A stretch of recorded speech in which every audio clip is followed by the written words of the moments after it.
หลุดน้ำการเดิมเฟิร์นFCลังแหลกเฮาโบราณเนาะทุกคนเนาะโอ้ยังคือเก่าลังแห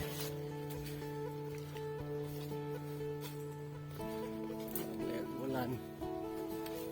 นี่เนาะ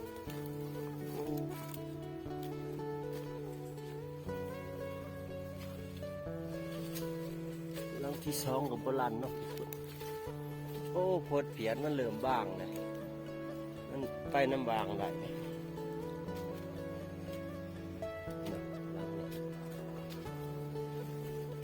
โอ้ยังคือเก่า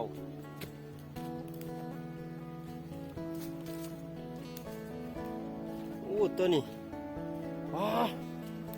ตัวนี้ไม่เนี่ยเหยียบแต่โบราณโอ้ทุกคนบ่วงจนปิ่นเริ่มเห็ดจ้ะโอ้เห็นไหมไล่ไปอยู่กลางนี่นั่นผาดล้างหนึ่งทุกคน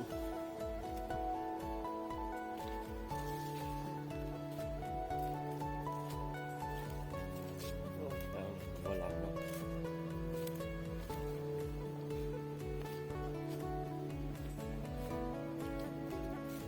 โบราณที่สุดเลยเนาะทุกคนเนาะ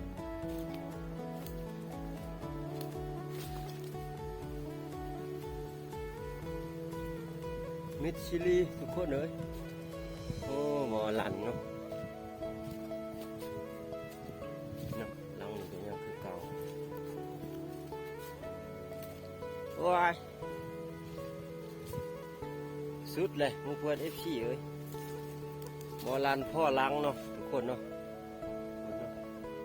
โอ้ยประมาณ